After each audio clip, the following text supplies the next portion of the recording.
London's fog was a thick, damp shroud, muffling the very heartbeat of the city, inside 2-1B Baker Street.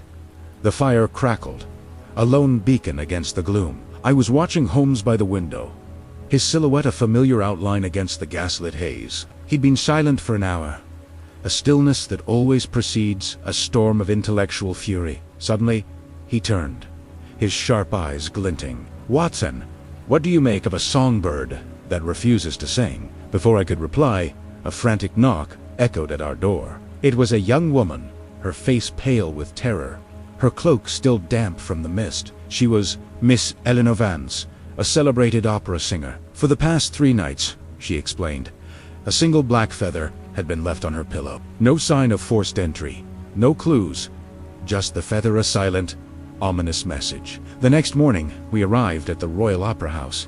The air was thick with the scent of dust and old velvet. Holmes moved with a quiet intensity, his gaze sweeping over every detail. He spoke with stagehands, musicians, even the elderly woman selling programs. Everyone adored Miss Vance, yet a shadow of professional jealousy lingered. Her understudy, a talented but bitter soprano, seemed a likely suspect.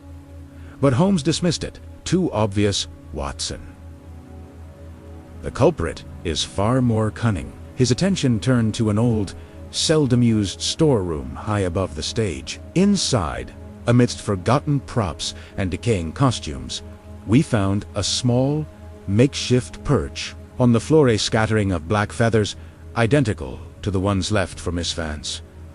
Holmes then pointed to a series of pulleys and ropes, nearly invisible in the darkness. "The feathers were not placed by hand," he declared. "They were delivered that evening." We hid in the shadows of a private box overlooking the stage. The performance began, and Miss Vance's voice soared, a testament to her courage.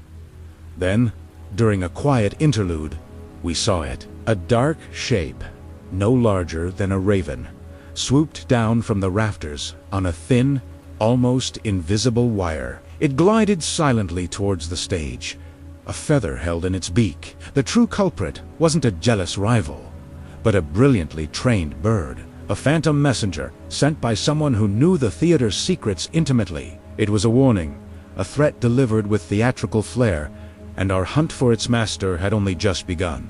Don't forget to follow for the thrilling conclusion.